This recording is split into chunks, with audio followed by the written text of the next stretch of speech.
All right, similar conversation as last year after Georgia won the national championship. They had two running backs go to the NFL draft in James Cook and Zamir White. That was not a surprise. Two guys that stayed for 4 years and got that championship when they were seniors. Kenny McIntosh does the same thing, stays for 4 years. He was the number 3 behind those guys his junior year, and then they win again. Kenny McIntosh's senior year, he goes back to back. He's going to the NFL draft. One of the most underrated Georgia Bulldogs of recent years. And I hate to say I told you so, but I told you how good he was going to be this past season. Go look at the videos from the summer and a year ago now. Who's going to step up? All right, there's really probably 3 choices now. Georgia's got 2 freshmen coming in, and they have Andrew Paul was a freshman this past season that didn't play ACL in fall workouts. But who's going to emerge as Georgia's RB1? It's a 3-headed battle in my opinion. Seniority, it's going to be between Kendall, Milton, and Dajan Edwards. I've turned a corner, and I don't know how much I've expressed this on this channel and on the website, but I've always been lower on Kendall Milton than other people. All right, Dean's always been a pretty big Kendall Milton guy. Don't let him tell you he's not, because he is deep down. And I've always been a little bit lower on Kendall, and it's not because I don't like Kendall or something like that. I just never thought he was as good as the other backs. I never saw what people saw, but I started to change my mind a little bit as the season went on. As he fought back from injury, I think Kendall Milton outplayed my expectations for him. I don't know, the general expectation was it was going to be a 1-2 punch between him and McIntosh, but we saw it play out in kind of a weird way. So, is it go time for Kendall Milton? I'll tell you that in a sec. Ryan Curry from Dog Post here, talking about Georgia's running back room for 2023. Back to it, back to another offseason. And guess what? Georgia won again, which means you got another book. This time it's called Double Dogs. This time Stetson's on the cover. Keely's on the cover of the last one. You're not going to want to miss it. We're close to getting this out to you. We're close to having this completely finished up. I appreciate your patience for it coming in, because we want to make sure that this is a product that you can really be happy that you purchase. Links are down below for that, and every other link's down below. That's important to make sure you're going to the red zone.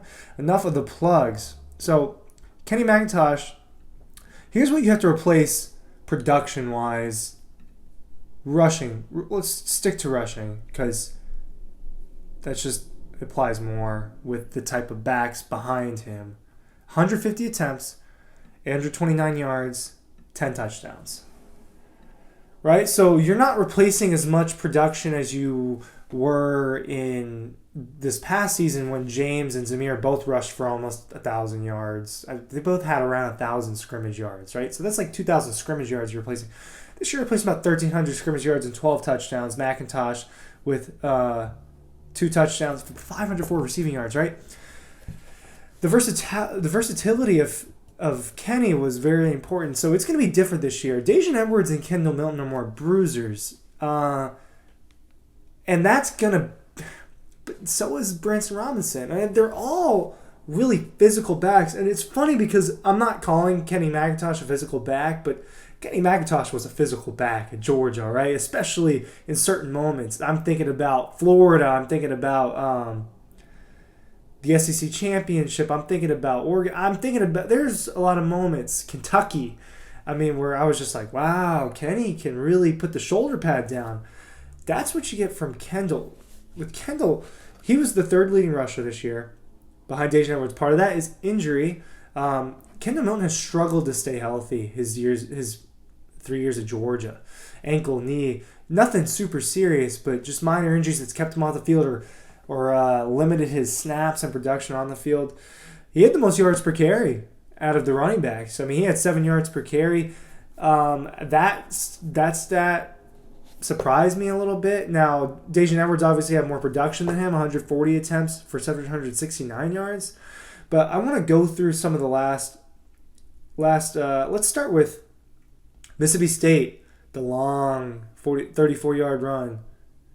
All right, he's got 41 yards for a touchdown that game. That was a strange game in the cold. Kentucky was a Kenny McIntosh game. I thought that he was the best player for Georgia that day. Georgia Tech, Kendall Milton, 44-yard run. He started breaking these runs. And Did Kendall Milton have breakaway speed? Well, he's got a 34-yard run, a 44-yard run, a 51-yard run, a 35-yard run. Then against LSU, he runs 8 times for 113 yards, and I just wasn't sure if he had that in him. He has that powerful touchdown against Ohio State. He's got the touchdown against TCU.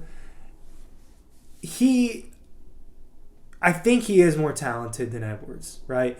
Edwards is more consistent than him. It's going to be interesting because Robinson is kind of the most exciting of the three, right? I mean, people are excited about his build, his talent, his skill set.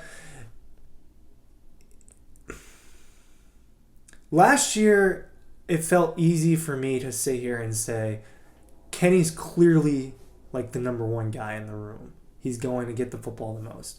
That was true with carries and with catches and with yardage and touchdowns, everything. And he was the leader. It's not as clear this time, but I'll tell you what. It's go time for Kendall Milton because Kendall Milton is the guy where if you churn it with him, you churn it with him. And that's how all three of these backs really are. But the size with Kendall, I mean, people, have made some weird comparisons with Kendall. Like he's a smaller Derrick Henry or he's a bigger Nick Chubb. Well, he's Kendall Milton. He's different, right? His opportunity is now. Opportunities are not always when you want them to be in life. And you make your opportunities, and sometimes opportunities fall in your lap. Well, this is a combination of both for Kendall Milton. You have the opportunity now. Kenny McIntosh is gone. Rehab, stay healthy, work out. It's a thinner room, and you and Dejan Edwards are the two seniors. So part of that is Milton's opportunity has been there, and then part of it is it's now just his turn. I think it's go time. I think he will be the leading rusher out of the backfield, and Edwards is still going to get his. Edwards reminds me a little bit. He's like a better Brian Herrien, right? I don't know if he'll ever be Georgia's number one back, but he'll be an important back for them, important change of pace. Branson Robinson's where the excitement's coming from, but I'm going to tell you right now, Kendall Milton is trying to earn money next year, all right? Next season, it's time for Kendall Milton to earn some cash and get that bag. He's got to ball out for that to happen. I think it's go time for Kendall. What do you think down below? Is he going to be RB1, or are you going to see just the same old committee stuff?